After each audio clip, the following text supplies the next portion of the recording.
മനുഷ്യനെ ശാരീരികമായും മാനസികമായും സാമൂഹികമായും തകർക്കുന്നൊരു മഹാവിപത്താണ് ലഹരി. വ്യക്തിജീവിതം, കുടുംബം, സമൂഹം എന്നിവയെ ഇത് അടിമുടി നശിപ്പിക്കുകയാണ്. ലഹരിക്ക് അടിമപ്പെടുന്നവരിൽ അക്രമവാസനയും വൈകൃതമായ പെരുമാറ്റങ്ങളും ഉണ്ടാകാം. സ്കൂളുകളിലും കോളേജുകളിലും ലഹരി മാഫിയകളുടെ വലയത്തിൽ കുട്ടികൾ അകപ്പെടുന്നത് സമൂഹത്തിന് വലിയ ഭീഷണിയായി മാറുകയാണ്. ലഹരിക്കടിമകളായ മക്കൾ കുടുംബങ്ങളുടെ സ്വൈരജീവിതം തകർക്കുന്നു. മാതാപിതാക്കൾക്ക് കണ്ണീരും വേദനയും സമ്മാനിക്കുന്നു. കോട്ടയം കൂട്ടിക്കലിൽ ലഹരിക്കടിമയായ യുവാവ് സ്വന്തം വീട്ടിൽ കാട്ടിക്കൂട്ടിയ പരാക്രമം നാട്ടിലാകെ ഭീതി പരത്തി. അമ്മയും സഹോദരിയുമായി വഴക്കിട്ട ഇബ്രാഹിം ഗ്യാസ് സിലിണ്ടർ തുറന്നുവിട്ടത് കൂട്ടക്കുരുതി ലക്ഷ്യമിട്ടാണോ? എന്താണ് നമ്മുടെ കുട്ടികൾക്കും യുവാക്കൾക്കും ഇപ്പോൾ സംഭവിക്കുന്നത്? വിശദമായി പരിശോധിക്കുകയാണ് പോലീസ് പട്രോൾ. സ്വാഗതം.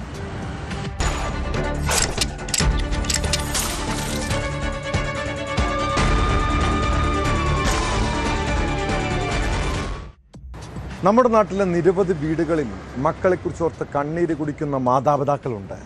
അവരുടെ വഴിവിട്ട ജീവിതവും മദ്യപാനവും ലഹരി ഉപയോഗവും പല കുടുംബങ്ങളുടെയും സ്വൈര ജീവിതം തകർക്കുകയാണ്. കോട്ടയം കൂട്ടിക്കലിലെ ഒരു കുടുംബത്തിൻ്റെ കഥയിലേക്കാണ്.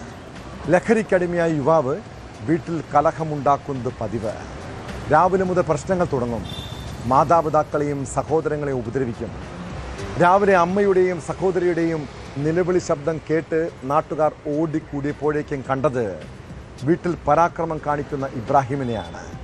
ലഹരിയിൽ അടിഞ്ഞാടിയ യുവാവ് വീട്ടിലെ ഗ്യാസ് സിലിണ്ടർ തുറന്നുവിട്ടത് പരിഭ്രാന്തി പരത്തി. ഉമ്മയെയും ഇളയ സഹോദരിയെയും വീട്ടിൽ നിന്ന് ഇറക്കിവിട്ട ശേഷമാണ് ഇബ്രാഹിം പരാക്രമം കാണിച്ചത്. ഒടുവിൽ പോലീസ് ബലം പ്രയോഗിച്ച് പ്രതിയെ കീഴ്പ്പെടുത്തുകയായിരുന്നു.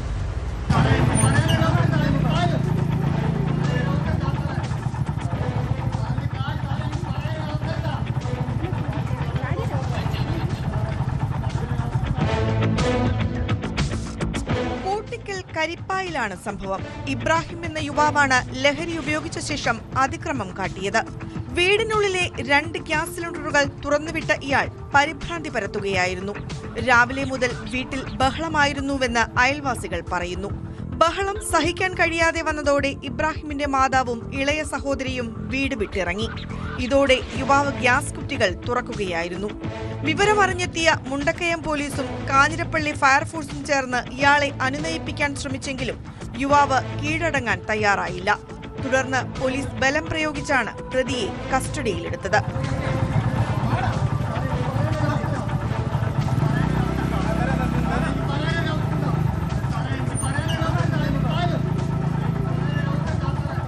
പോലീസ് സ്റ്റേഷനിലേക്ക് കൊണ്ടുപോകുന്നതിനിടെ ഇബ്രാഹിം ഓടിക്കൊണ്ടിരുന്ന ജീപ്പിൽ നിന്നും പുറത്തേക്ക് ചാടി രക്ഷപ്പെടാൻ ശ്രമിച്ചു.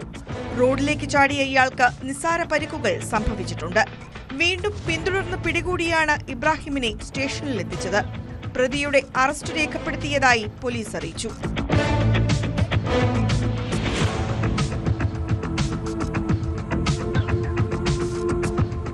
ന്യൂസ് 18 കോട്ടയം. മാതാപിതാക്കൾ സ്വന്തം ജീവിത സുഖത്തിന് പിന്നാലെ പോകുന്ന കുടുംബങ്ങളിലാണ് മക്കൾ പല അപകടക്കെണികളിലും വീഴുന്നത്. കാസർഗോഡ് 16 വയസ്സുകാരിയെ പീഡിപ്പിച്ച കേസിന് പിന്നാലെ പുറത്തു വരുന്നത് ഞെട്ടിപ്പിക്കുന്നൊരു കഥയാണ്. ഈ പെൺകുട്ടിയുടെ അമ്മ ഒരിക്കൽ ലഹരി കേസിൽ പിടിക്കപ്പെട്ട് ജയിലിലായപ്പോഴാണ് സ്നേഹ മെറിലുമായി പരിചയത്തിലാകുന്നത്. അന്ന് തുടങ്ങിയ സൗഹൃദമാണ് സ്നേഹയ്ക്ക് ഈ വീട്ടിലേക്ക് വഴി തുറന്നത്. പിന്നീട് കൂട്ടുകാരിയുടെ പെൺമക്കളുമായി അടുത്തു. അവർക്ക് സ്നേഹ മൊബൈൽ ഫോണും സമ്മാനങ്ങളും വാങ്ങി നൽകി. അങ്ങനെ വാത്സല്യത്തിൽ നിന്ന് ചൂഷണം തുടങ്ങി. ഒടുവിൽ പെൺകുട്ടിയുടെ പിതാവിൻ്റെ ഇടപെടലാണ് പീഡന വിവരം പുറത്തു വരാൻ കാരണം. അതിനിടെ ഒളിവിൽ പോയ സ്നേഹയെ പിടികൂടാൻ ലുക്കൌട്ട് നോട്ടീസ് പുറത്തിറക്കാനുള്ള നീക്കത്തിലാണ് പോലീസ്.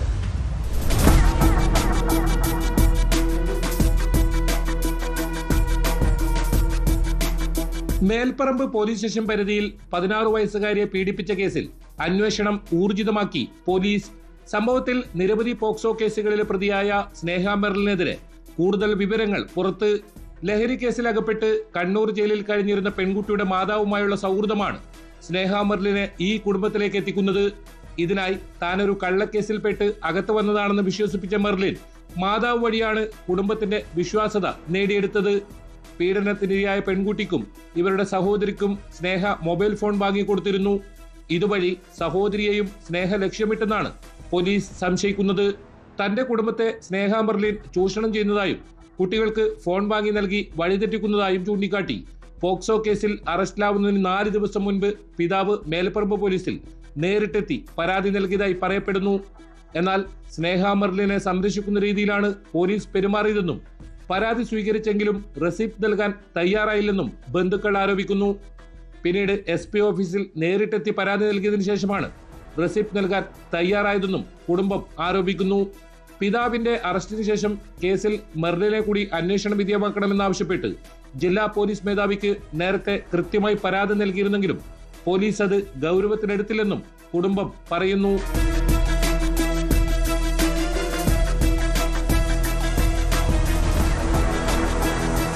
ചൈൽഡ് ലൈൻ പ്രവർത്തകർ നടത്തിയ വിശദമായ കൗൺസിലിംഗിലാണ് സ്നേഹ മെർലിൻ തനിക്കെതിരെ നടത്തിയ ക്രൂരതകൾ പെൺകുട്ടി വെളിപ്പെടുത്തിയത്. സംഭവം നടക്കുന്ന സമയത്ത് ഭയവും ഭീഷണിയും കാരണം ആരോടും വിവരങ്ങൾ പങ്കുവച്ചിരുന്നില്ല. അതേസമയം പെൺകുട്ടിയുടെ മൊഴികളിൽ വൈരുദ്ധ്യമുള്ളതായി അന്വേഷണ ഉദ്യോഗസ്ഥർ വ്യക്തമാക്കി. ഇതേ തുടർന്ന് വീണ്ടും വിശദമായ മൊഴി രേഖപ്പെടുത്താൻ തീരുമാനിച്ചിട്ടുണ്ട്. സ്ഥിരം പോക്സോ കേസ് കുറ്റവാളിയായ സ്നേഹ മെർലിനെതിരെ രജിസ്റ്റർ ചെയ്യുന്ന 4ാമത്തെ കേസാണ് മേൽപ്പറമ്പിലേത്. നേരത്തെ തളിപ്പറമ്പ് പോലീസ് സ്റ്റേഷൻ പരിധിയിൽ മാത്രം 3 ഗുരുതരമായ പോക്സോ കേസുകൾ സ്നേഹ മെർലിനെതിരെ രജിസ്റ്റർ ചെയ്തിട്ടുണ്ട്. 2025 മാർച്ച് 14 12 വയസ്സുകാരിയെ പീഡിപ്പിച്ച കേസിലാണ് സ്നേഹ ആദ്യമായി അറസ്റ്റിലാകുന്നത്. സ്കൂൾ വിദ്യാർത്ഥിനിയുടെ ബാഗിൽ നിന്ന് അശ്ലീല ദൃശ്യങ്ങളടങ്ങിയ മൊബൈൽ ഫോൺ അധ്യാപകർ കണ്ടെത്തിയതിനെ തുടർന്ന് നടത്തിയ അന്വേഷണത്തിലാണ് ഈ പീഡന വിവരം പുറത്തുവന്നത്. വിലപിടിപ്പുള്ള സമ്മാനങ്ങൾ നൽകി സ്വാധീനിച്ചായിരുന്നു അന്ന് കുട്ടിക്ക് നേരെ അതിക്രമം നടത്തിയത്. കേസിൽ കണ്ണൂർ വനിതാ ജയിലിൽ റിമാൻഡിൽ കഴിയുന്നതിനിടെയാണ് ഇതേ പെൺകുട്ടിയുടെ 15 വയസ്സുള്ള സഹോദരനെയും യുവതി പലതവണ ലൈംഗികമായി പീഡിപ്പിച്ചിരുന്നു എന്ന പുതിയ വെളിപ്പെടുത്തൽ ഉണ്ടാകുന്നത്. പിന്നീട് ഈ കേസിലും അറസ്റ്റ് രേഖപ്പെടുത്തുകയായിരുന്നു. നിലവിൽ കടുത്ത ലൈംഗികാതിക്രമം, വീട് കയറി അതിക്രമിക്കൽ തുടങ്ങിയ വകുപ്പുകൾക്ക് പുറമെ പോക്സോ നിയമത്തിലെ അതീവ ഗുരുതരമായ ലൈംഗിക പീഡനവുമായി ബന്ധപ്പെട്ട വകുപ്പുകളാണ് പ്രതിക്കെതിരെ ചുമത്തിയിട്ടുള്ളത്. ഒളിവിൽ കഴിയുന്ന സ്നേഹ മെർലിനെ പിടികൂടാനായി ലുക്കൌട്ട് നോട്ടീസ് പുറത്തിറക്കാനുള്ള നീക്കത്തിലാണ് പോലീസ്.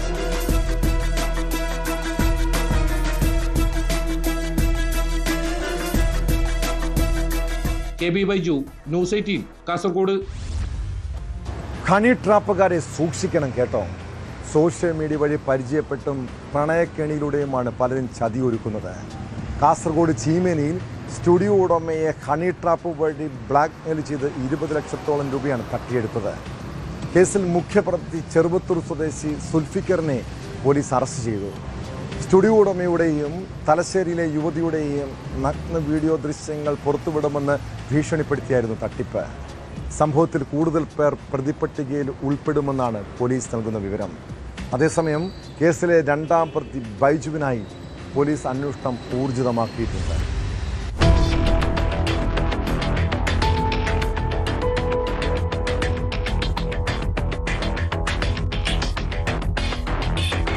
ചീമേനി പോലീസ് സ്റ്റേഷൻ പരിധിയിലെ കൊടക്കാട് ആരിക്കാടിയിലെ 66-കാരനായ സ്റ്റുഡിയോ ഉടമയുടെയും തലശ്ശേരി സ്വദേശിനിയായ യുവതിയുടെയും നഗ്ന വീഡിയോ ദൃശ്യങ്ങൾ പുറത്തുവിടുമെന്ന് ഭീഷണിപ്പെടുത്തി പണം തട്ടിയെടുത്ത കേസിൽ മുഖ്യപ്രതി അറസ്റ്റിൽ.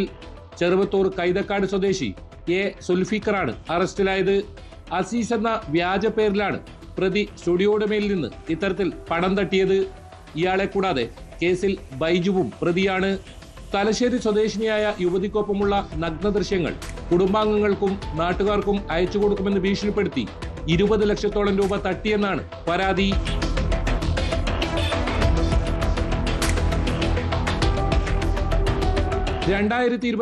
ജനുവരി മുതൽ 2026 ജൂൺ 12 വരെയുള്ള കാലയളവിൽ പ്രതികളും മറ്റു ചിലരും ചേർന്ന് പരാതിക്കാരനെ നിരന്തരം ഭീഷണിപ്പെടുത്തുകയായിരുന്നു.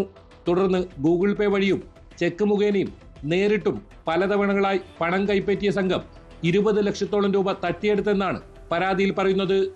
സംഭവത്തിൽ കൂടുതൽ പേർ ഉൾപ്പെട്ടിട്ടുണ്ടെന്ന നിഗമനത്തിലാണ് പോലീസ്.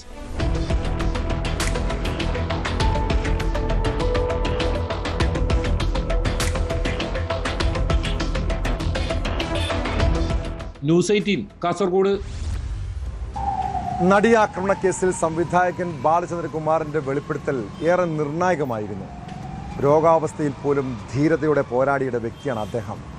പിന്നീട് ആരോഗ്യ പ്രശ്നങ്ങളും മരണവും സംഭവിക്കുന്നു. എന്നാൽ യഥാർത്ഥത്തിൽ ബാലചന്ദ്രകുമാറിന് എന്താണ് സംഭവിച്ചത്? മരണത്തിൽ ദുരൂഹത ആരോപിച്ച് സംവിധായകൻ അനന്തു സുരേഷ് കുമാർ രംഗത്തെത്തിയിട്ടുണ്ട്. പോലീസ് അന്വേഷണം വേണമെന്നാവശ്യപ്പെട്ട അനന്തു മുഖ്യമന്ത്രിക്ക് പരാതി നൽകി. മുഖ്യമന്ത്രിയുടെ ഓഫീസിൽ നിന്ന് DGPക്ക് കൈമാറിയ പരാതിയിൽ അന്വേഷണത്തിന് നിർദ്ദേശം നൽകി. ബാലചന്ദ്രകുമാറിനെ മനഃപൂർവ്വം അപകടപ്പെടുത്താൻ വേണ്ടി ചില ഡോക്ടർമാരുടെ ഇടപെടലുകൾ ഉണ്ടായിട്ടുണ്ടോ എന്നും കുടുംബം സംശയിക്കുന്നു.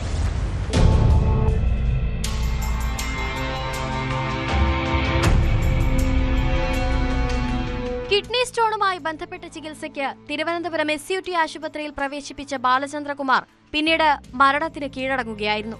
ദിലീപ് കേസുമായി ബന്ധപ്പെട്ടുള്ള 4ാമത്തെ ദുരൂഹമരണമാണ് ബാലചന്ദ്രകുമാറിന്റേത്.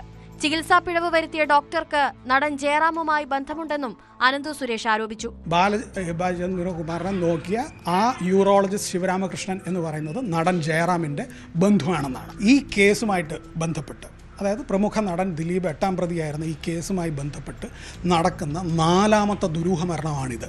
കൃത്യമായിട്ടുള്ള ഒരു അനീതി ബാലചന്ദ്രകുമാറിന് സംഭവിച്ചിട്ടുണ്ട്.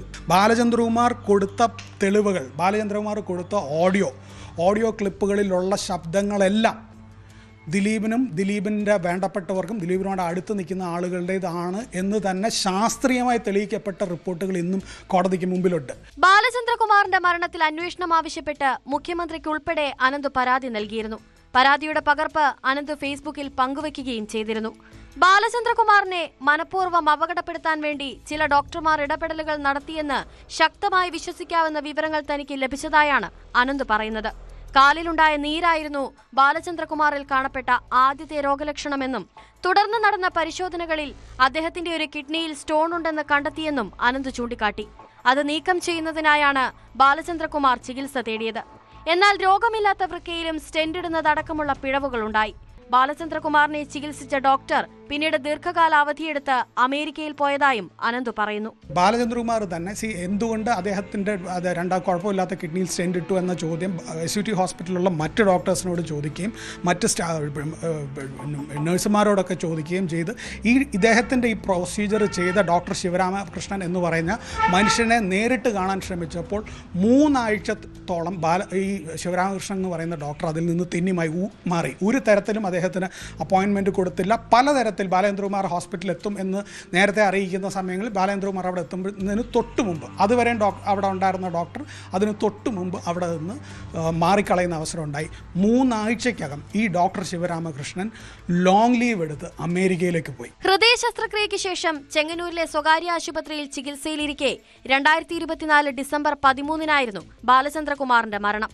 ബാലചന്ദ്രകുമാറിന്റെ മരണത്തിലും രോഗബാധയിലും സംശയമുണ്ടെന്നാണ് ഭാര്യ ഷീബാമിനിയുടെയും പ്രതികരണം. എന്തുകൊണ്ട് ശിവരാമകൃഷ്ണൻ അങ്ങനെ പറയുന്നു എന്നുള്ള ഒരു കാരണം. പിന്നെ ഞങ്ങൾ ഈ സ്റ്റെന്റ് ഇട്ടത് എന്തിനു വേണ്ടിയിട്ട്, അങ്ങനെ തൊടാൻ പാടില്ലാത്ത ഭാഗത്ത് എന്തിന് സേഫ് സൈഡ് എന്ന് പറഞ്ഞ് ഇത്രയും എക്സ്പീരിയൻസ് ആയിട്ടുള്ള ഒരു ഡോക്ടർ എന്തിനങ്ങനെ ചെയ്തു? അപ്പോ ഞങ്ങൾ കാണാൻ വേണ്ടി ശ്രമിച്ചിട്ട് കാണാൻ അനുവദിക്കുന്നില്ല. പിന്നെ അയാള് നീണ്ട ലീവ് എടുത്ത് പോകുന്നു.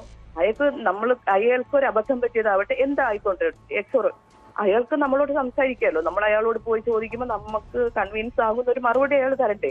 അയാൾ തന്നില്ല, കാണാനേ സമ്മതിച്ചില്ല. അങ്ങനെയാണ് സംശയങ്ങൾ വരുന്നത്. അനന്തു സുരേഷിന്റെ പരാതിയിൽ DGP അന്വേഷണത്തിന് നിർദ്ദേശിച്ചു. തിരുവനന്തപുരം സിറ്റി പോലീസ് കമ്മീഷണർക്കാണ് DGP നിർദ്ദേശം നൽകിയത്. ദിലീപ് ആലുവ സബ് ജയിലിൽ കിടന്നപ്പോൾ അവിടെ ജയിൽ സൂപ്രണ്ടായിരുന്ന PP ബാബുരാജിന്റെ മരണം, ദിലീപിന്റെ ഫോണുകളുമായി ബന്ധപ്പെട്ട ചില ആവശ്യങ്ങൾക്ക് വേണ്ടി ബാലചന്ദ്രകുമാർ തന്നെ പരിചയപ്പെടുത്തി കൊടുത്ത സലീഷ് എന്ന യുവാവിന്റെ റോഡപകടം, ബാലചന്ദ്രകുമാറിനെതിരെ വ്യാജ ബലാത്സംഗ പരാതിയുമായി വന്നതായി പോലീസ് കണ്ടെത്തിയ സ്ത്രീയുടെ പിന്നിൽ പ്രവർത്തിച്ച ഓൺലൈൻ ചാനൽ ഉടമയുടെ മരണം എന്നിവയിലും ദുരൂഹതയുള്ളതായാണ് ആരോപണം.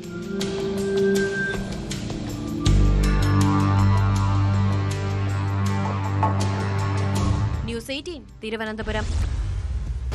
രക്ഷിതാക്കളോ അധ്യാപകരോ വഴക്ക് പറഞ്ഞാലും ചെറിയ മാനസിക സംഘർഷമുണ്ടായാലും വീട് വിട്ടിറങ്ങുന്ന കുട്ടികൾ.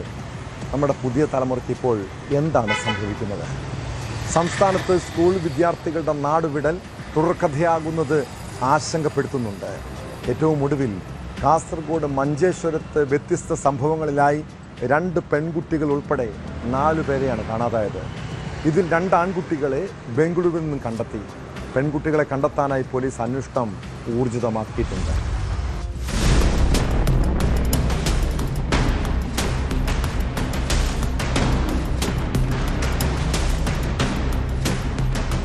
സ്കൂൾ വിദ്യാർത്ഥികളുടെ നാടുവിടൽ തുടർക്കഥയാകുന്നത് കനത്ത ആശങ്കയ്ക്കാണ് ഇടയാക്കുന്നത്. നിസാര പ്രശ്നങ്ങളുടെ പേരിലും രക്ഷിതാക്കളുടെ ജാഗ്രത കുറവിലുമാണ് ഇത്തരം സംഭവങ്ങൾ ആവർത്തിക്കുന്നതെന്നാണ് പോലീസും വിദഗ്ധരും അഭിപ്രായപ്പെടുന്നത്. ഏറ്റവും ഒടുവിലായി കാസർഗോഡ് ജില്ലയിലെ മഞ്ചേശ്വരം പോലീസ് സ്റ്റേഷൻ പരിധിയിലാണ് 2 വ്യത്യസ്ത സംഭവങ്ങളിലായി 2 പെൺകുട്ടികൾ ഉൾപ്പെടെ 4 പേരെ കാണാതായത്. കുഞ്ചത്തൂർ സ്വാഗത് ഹോട്ടലിന് സമീപം താമസിക്കുന്ന 14ഉം 13ഉം വയസ്സുള്ള ആൺകുട്ടികളെയാണ് ശനിയാഴ്ച വൈകുന്നേരത്തോടെ കാണാതായത്. കുട്ടികൾ മംഗളൂരുവിൽ നിന്നും ബംഗളൂരുവിലേക്കുള്ള യാത്രയ്ക്കായി കർണാടക RTC ബസ് സ്റ്റാൻഡിലെത്തിയ CCTV ദൃശ്യങ്ങൾ പുറത്തു വന്നിരുന്നു. ഇതേ തുടർന്ന് ബംഗളൂരു പോലീസ് നടത്തിയ തിരച്ചിലിൽ ഇരുവരെയും കണ്ടെത്തുകയായിരുന്നു. നാടുവിടാൻ ഇടയായ സാഹചര്യം വ്യക്തമല്ല. കുട്ടികളെ നാട്ടിലെത്തിച്ച് വിശദമായ മൊഴി രേഖപ്പെടുത്തിയാൽ ഇത് സംബന്ധിച്ച് വ്യക്തത ഉണ്ടാകുമെന്നാണ് പോലീസ് പറയുന്നത്. ഇതിൽ ഒരു കുട്ടിയുടെ സൈക്കിൾ 500 രൂപയ്ക്ക് വിൽപ്പന നടത്തിയാണ് ഇവർ നാടുവിട്ടത്.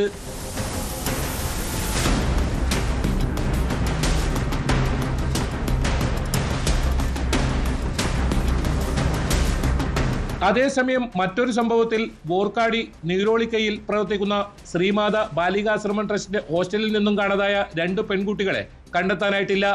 ഉർഡൂർ മണിയൂരിലെ 15 വയസ്സുകാരി അമൃത, കാസർഗോഡ് കേളുകുട്ടയിലെ 14 വയസ്സുകാരി KV അനന്യ എന്നിവരെയാണ് കാണാതായത്. ശനിയാഴ്ച രാത്രി 7 മണിക്ക് ശേഷമാണ് ഇരുവരെയും കാണാതായതെന്ന് ആശ്രമം ട്രസ്റ്റിനു വേണ്ടി നീരോളിക്കയിലെ നാരായണഭട്ട് നൽകിയ പരാതിയിൽ പറയുന്നു. സംഭവത്തിൽ മഞ്ചേശ്വരം പോലീസ് കേസ് രജിസ്റ്റർ ചെയ്ത് അന്വേഷണം ഊർജിതമാക്കി.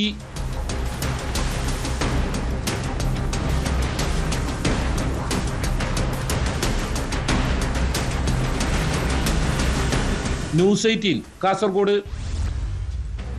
നിങ്ങൾക്കൊരു സങ്കടമോ മനസ്സിൽ പ്രയാസമോ ഉണ്ടായാൽ ആരോടെങ്കിലും അത് തുറന്നു പറയാറുണ്ടോ?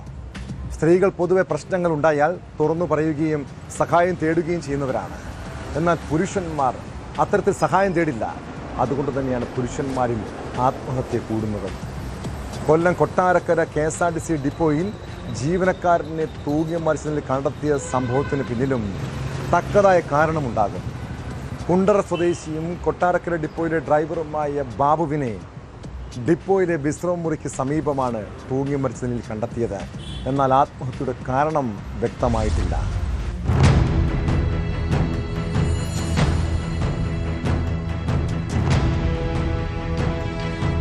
കൊട്ടാരക്കര ഡിപ്പോയിലെ ഡ്രൈവറും INTUC യൂണിറ്റ് എക്സിക്യൂട്ടീവ് അംഗവുമായ 54-കാരൻ R ബാബുവിനെയാണ് തൂങ്ങി മരിച്ച നിലയിൽ കണ്ടെത്തിയത്. KSRTC സ്റ്റാൻഡിന് എതിർവശത്തുള്ള KSRTC പുലമൺ പ്ലാസ ഷോപ്പിംഗ് കോംപ്ലക്സിന്റെ 3ാം നിലയിലെ ജീവനക്കാരുടെ വിശ്രമമുറിക്ക് പുറത്തുള്ള ഇടനാഴിയിലാണ് രാവിലെ 6 മണിയോടെ മൃതദേഹം കണ്ടത്. മാർച്ച് 18-ാം തീയതി വീണ്ടും 2ാമത് ജോലിക്ക് കയറി, കോടതിയുടെ ഉത്തരവിൽ കയറി. അതിനുശേഷം പുള്ളിക്കാരൻ മാനസികമായിട്ട് വീട്ടിലും കുഴപ്പമാണ്, സാമ്പത്തികമായിട്ടും പുള്ളിക്കാരനെ ചിരി ഞെരുക്കത്തിലാണ്. അതുകൊണ്ട് ഞങ്ങൾക്ക് എല്ലാവർക്കും അതുപോലെ തന്നെ പുള്ളിക്കാരന് 2 മക്കളുണ്ട്. വൈഫിന് സുഖമില്ലാത്തതാണ്. അതിന് പരിചരണമായിട്ട് ഇതിൻ്റെ ഇടയ്ക്ക് കഴിഞ്ഞ ഒരു മാസത്തിലും പുള്ളിക്കാരനും ആശുപത്രിയിലൊക്കെ ആയിരുന്നു. മഞ്ഞപ്പിത്തം ബാധിച്ച് കരളിനൊക്കെ ബാധിച്ച് അങ്ങനെ മാനസികമായിട്ട് സംഘർഷമൊക്കെ ഉണ്ട്. മുൻപ് KSRTC പണിമുടക്കുമായി ബന്ധപ്പെട്ട് ബസ്സുകൾക്ക് ഇലക്ട്രിക് തകരാറുകൾ വരുത്തിയെന്ന കേസിൽ ബാബു ഉൾപ്പെടെ 3 ജീവനക്കാരെ സസ്പെൻഡ് ചെയ്യുകയും പിന്നീട് സർവീസിൽ നിന്ന് പിരിച്ചുവിടുകയും ചെയ്തിരുന്നു. ഏകദേശം 15 മാസം സർവീസിന് പുറത്തായിരുന്ന ഇവരെ കഴിഞ്ഞ മാർച്ചിൽ വീണ്ടും ജോലിയിൽ തിരിച്ചെടുത്തിരുന്നു. ബാബുവിന് സാമ്പത്തികവും മാനസികവുമായും ബന്ധപ്പെട്ട പ്രശ്നങ്ങളുണ്ടായിരുന്നതായി സഹപ്രവർത്തകരും ബന്ധുക്കളും പറയുന്നുണ്ട്. സംഭവത്തിൽ പോലീസ് അന്വേഷണം ആരംഭിച്ചിട്ടുണ്ട്.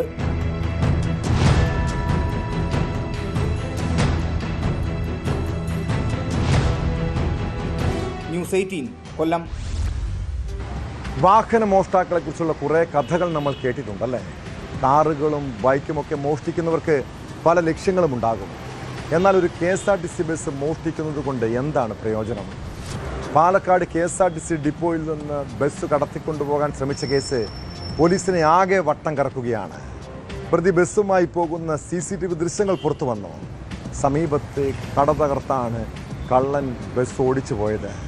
പ്രതികൾ ബൈക്കിൽ വരുന്ന CCTV ദൃശ്യവും പോലീസിന് ലഭിച്ചിട്ടുണ്ട്.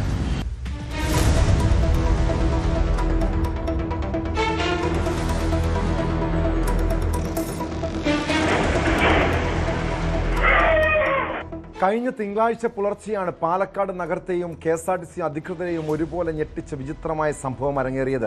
ഡിപ്പോയിൽ സർവീസ് അവസാനിപ്പിച്ച് നിർത്തിയിട്ടിരുന്ന ബസ്സുകളിൽ ഒന്ന് പ്രതി അതിസാഹസികമായി സ്റ്റാർട്ട് ചെയ്ത് എടുത്തുകൊണ്ടുപോവുകയായിരുന്നു. പുലർച്ചെ നഗരത്തിലൂടെ കിലോമീറ്ററുകളോളം ബസ് ഓടിച്ചു നടന്ന പ്രതി പിന്നീട് ആളൊഴിഞ്ഞ വഴിയരികിൽ വാഹനം ഉപേക്ഷിച്ച് കടന്നു കളഞ്ഞു. പുലർച്ചെ ഡ്യൂട്ടിയിലുണ്ടായിരുന്ന ജീവനക്കാരാണ് സ്റ്റാൻഡിൽ കിടന്ന ബസ് കാണാനില്ലെന്ന വിവരം ആദ്യം അറിഞ്ഞത്. തുടർന്ന് പോലീസിൽ വിവരം അറിയിച്ചു.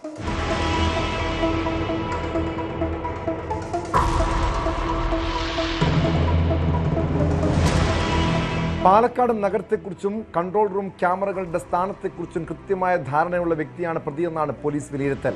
നഗരത്തിലെ പ്രധാന പാതകളിലൂടെ കിലോമീറ്ററുകളോളം ബസ് ഓടിച്ചിട്ടും ഒരു CCTV ക്യാമറയിൽ പോലും മുഖം വ്യക്തമായി പതിയാത്ത രീതിയിലാണ് ഇയാൾ വാഹനം മുന്നോട്ട് കൊണ്ടുപോയത്.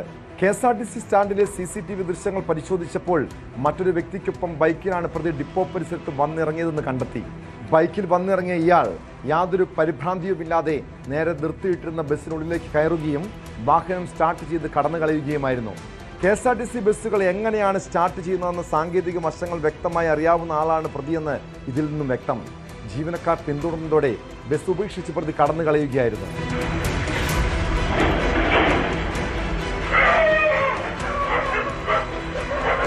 ഒടുവിൽ പുലർച്ചെ 5 മണിയോടെ ഡിപ്പോയിൽ നിന്ന് 1.5 കിലോമീറ്റർ മാറി മംഗളം ടവേഴ്സ് പരിസരത്ത് ബസ് ഉപേക്ഷിച്ച നിലയിൽ കണ്ടെത്തുകയും ചെയ്തു. ടൗൺ വഴി ബസ് കുറേ ദൂരം കറങ്ങിയതായാണ് സൂചന. ബസ് പലയിടത്തും ഇടിച്ചതിന്റെ കേടുപാടുകളുണ്ട്. പാലക്കാട് ടൗൺ സൗത്ത് പോലീസ് കേസെടുത്ത് അന്വേഷണം ആരംഭിച്ചെങ്കിലും ഇതുവരെ ഒരു സൂചനയും ലഭിച്ചില്ല. അതിനിടെയാണ് നിർണായകമായിട്ടുള്ള CCTV ദൃശ്യങ്ങൾ പുറത്തു വന്നത്. പോലീസിന്റെ മൂക്കിൻ തുമ്പത്ത് നടന്ന സംഭവം സേനയ്ക്കും നാണക്കേടായിരിക്കുന്നു. ന്യൂസ് 18 പാലക്കാട്. കൊല്ലം നഗരത്തിലെ വ്യാപാര സ്ഥാപനത്തിൽ നിന്ന് നടന്ന വൻ കവർച്ചയ്ക്ക് പിന്നാലെയായിരുന്നു കുറച്ചു നാളുകളായി പോലീസ്. കെട്ടിടത്തിന്റെ ഷട്ടർ പൊളിച്ച് ലോക്കർ കുത്തിത്തുറന്ന് 23 ലക്ഷം രൂപ മോഷ്ടിച്ച കവർച്ചാ സംഘത്തിന് വേണ്ടി 1.5 മാസത്തോളം കൊല്ലം ഈസ്റ്റ് പോലീസ് തിരച്ചിൽ നടത്തി. ഒടുവിൽ 2 പേരും പിടിയിലായിട്ടുണ്ട്. മോഷ്ടിച്ച പണം ഉപയോഗിച്ച് ബംഗളൂരു, ഗോവ എന്നിവിടങ്ങളിൽ ആഡംബര ജീവിതം നയിച്ചിരുന്ന പ്രതികളെ സാഹസികമായാണ് അന്വേഷണ സംഘം പൊക്കിയത്. ഇവരിൽ നിന്ന് കാറും മൊബൈൽ ഫോണും ഉൾപ്പെടെ പിടിച്ചെടുത്തിട്ടുണ്ട്.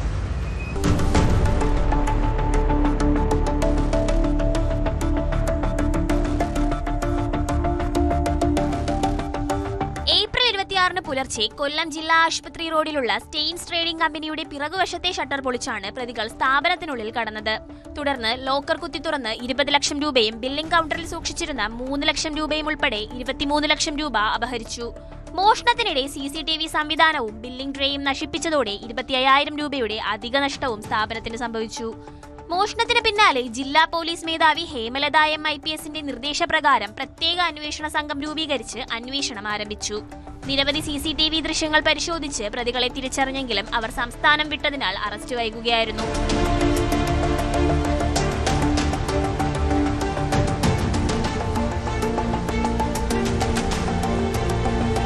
തമിഴ്നാട്ടിലേക്ക് കടന്ന പ്രതികളെ കണ്ടെത്താൻ പോലീസ് 4 സംഘങ്ങളായി തിരിഞ്ഞ് അന്വേഷണം വ്യാപിപ്പിച്ചു.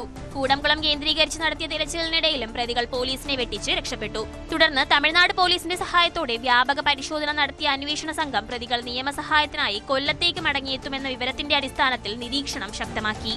ഒടുവിൽ കഴിഞ്ഞ ദിവസം കൊല്ലം കളക്ടറേറ്റ് പരിസരത്ത് നിന്ന് ഇരുവരെയും കൊല്ലം ഈസ്റ്റ് ഇൻസ്പെക്ടറുടെ നേതൃത്വത്തിലുള്ള സംഘം അറസ്റ്റ് ചെയ്യുകയായിരുന്നു. മോഷണത്തിൽ ലഭിച്ച പണം ഉപയോഗിച്ച് കാറ്, വില കൂടിയ മൊബൈൽ ഫോണുകൾ എന്നിവ വാങ്ങുകയും ബാംഗ്ലൂർ, ഗോവ എന്നിവിടങ്ങളിൽ ആഡംബര ജീവിതം നയിക്കുകയുമായിരുന്നു പ്രതികൾ. ഇവർക്കെതിരെ കൊല്ലം ഈസ്റ്റ്, കടയ്ക്കൽ, അഞ്ചാലുമൂട്, നെയ്യാറ്റിൻകര സ്റ്റേഷനുകളിലായി നിരവധി ക്രിമിനൽ കേസുകൾ നിലവിലുണ്ടെന്ന് പോലീസ് അറിയിച്ചു. പ്രതികളെ സംഭവസ്ഥലത്തെത്തിച്ച് തെളിവെടുപ്പ് നടത്തിയ ശേഷം കോടതിയിൽ ഹാജരാക്കി റിമാൻഡ് ചെയ്തു.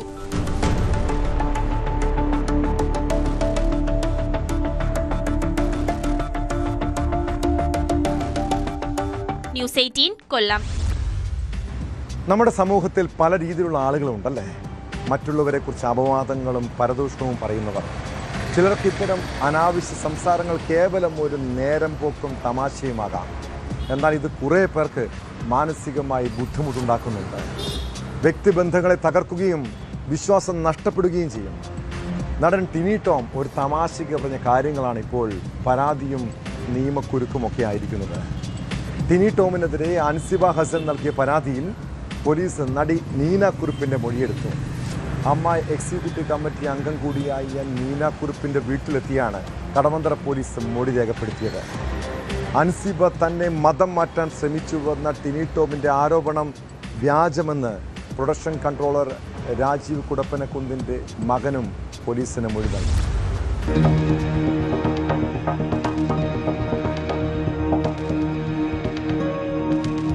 അൻസിബ ഹസന്റെ പരാതിയിൽ കേസെടുക്കും മുമ്പ് പരമാവധി വിവരങ്ങൾ ശേഖരിക്കുകയാണ് പോലീസ്. കടവന്തറ സ്റ്റേഷൻ പരിധിയിൽ വരുന്ന ഇൻഡോർ സ്റ്റേഡിയത്തിൽ നടന്ന കുടുംബമേളയ്ക്കിടെ ടിനി ടോം നീന കുറുപ്പിനോട് മോശമായി പെരുമാറിയെന്നും അസഭ്യം പറഞ്ഞെന്നും അൻസിബയുടെ പരാതിയിലുണ്ട്.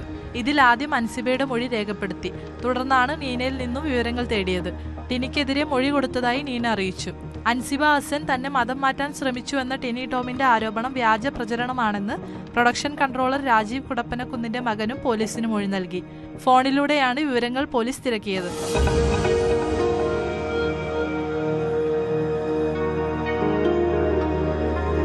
ജൂൺ 1-ാം തീയതിയാണ് ടിനി ടോമിനെതിരെ അൻസിബ പരാതി നൽകിയത്.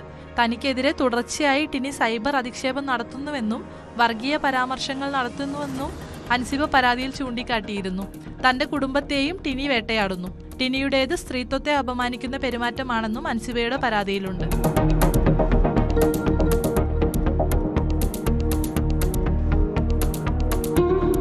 ന്യൂസ് 18 കൊച്ചി.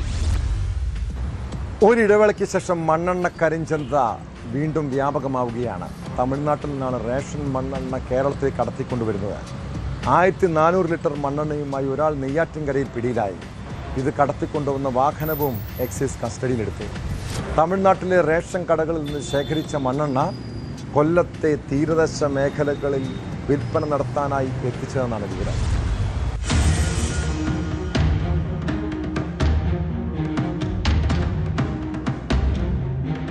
തമിഴ്നാട്ടിൽ നിന്ന് കേരളത്തിലേക്ക് കടത്താൻ ശ്രമിച്ച 1400 ലിറ്റർ മണ്ണെണ്ണയുമായാണ് ഒരാൾ എക്സൈസിന്റെ പിടിയിലായത്. മണ്ണക്കല്ല് സ്വദേശി കനകരാജ് എന്ന 54-കാരനെയാണ് കസ്റ്റഡിയിലെടുത്തത്. അനധികൃത മണ്ണെണ്ണയുമായി കൊല്ലത്തേക്ക് പോയ ഇയാൾ ബൈപ്പാസിൽ വാഹന പരിശോധനയ്ക്കിടയിൽ പിടിയിലാവുകയായിരുന്നു.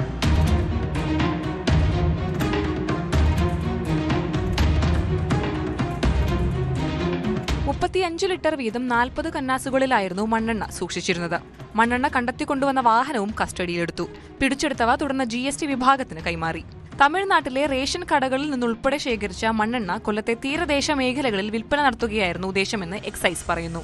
മത്സ്യത്തൊഴിലാളികൾക്ക് വലിയ വിലയ്ക്ക് തമിഴ്നാട്ടിലെ റേഷൻ മണ്ണെണ്ണ വിൽക്കുന്ന വൻ സംഘം തന്നെ പ്രവർത്തിക്കുന്നതായാണ് സൂചന.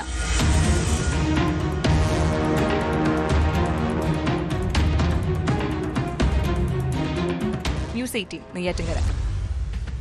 കുറ്റകൃത്യങ്ങളുടെ മറ്റു ചില വാർത്തകൾ ചുരുക്കത്തിൽ.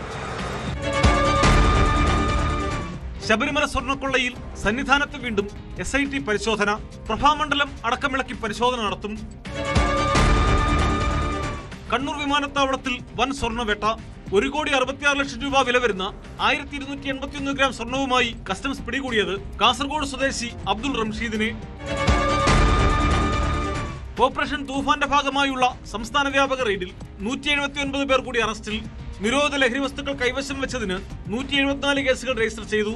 ഇടുക്കി കട്ടപ്പനയിൽ ഇതര സംസ്ഥാന തൊഴിലാളികൾക്കിടയിൽ പോലീസ് വ്യാപക പരിശോധന നടത്തി. കൗമാരപ്രായമാകുമ്പോൾ മാതാപിതാക്കളിൽ നിന്ന് കുട്ടികൾ അകലാനും മോശം കൂട്ടുകെട്ടുകളിൽ അകപ്പെടാനുമുള്ള സാധ്യത കൂടുതലാണ്. പ്രത്യേകിച്ച് കുടുംബത്തിൻ്റെ ശ്രദ്ധയും നിരീക്ഷണവും ഇല്ലെങ്കിൽ അവർ പല അപകടക്കെണികളിലും വീഴാം. ലഹരി മാഫിയകൾ നമ്മുടെ കുട്ടികളെ വലയിലാക്കാനും ശ്രമിക്കാം. കുഞ്ഞുങ്ങളുടെ സ്വഭാവത്തിലെ മാറ്റങ്ങൾ പലരും തിരിച്ചറിയാൻ വൈകുന്നതാണ് പ്രധാന പ്രശ്നം. മക്കൾ ലഹരി ഉപയോഗിക്കുന്നതറിഞ്ഞാൽ എന്താണ് ചെയ്യേണ്ടതെന്ന് രക്ഷിതാക്കൾക്ക് പലർക്കും അറിയാത്ത സാഹചര്യമുണ്ട്.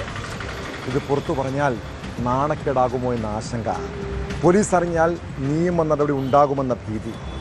അതുകൊണ്ട് തന്നെ പല കുടുംബങ്ങളും മക്കളുടെ മയക്കുമരുന്ന് ഉപയോഗം ആരും അറിയാതെ മറച്ചു വയ്ക്കും. പിന്നീട് വീട്ടിൽ പ്രശ്നങ്ങളും ദുരന്തവും ഉണ്ടാകുമ്പോഴേക്കും എല്ലാം കൈവിട്ടു പോകുന്നുവെന്നതാണ് യാഥാർത്ഥ്യം. കോട്ടയം കൂട്ടിക്കലിൽ ലഹരിക്കടിമയായ യുവാവ് വീട്ടിൽ കാട്ടിക്കൂട്ടിയ പരാക്രമം ഒരു കുടുംബത്തിൻ്റെ മാത്രം അവസ്ഥയല്ല. നാളെ നമ്മുടെ വീടുകളിലും ഇതുപോലുള്ള ദുരന്തങ്ങൾ സംഭവിക്കരുത്.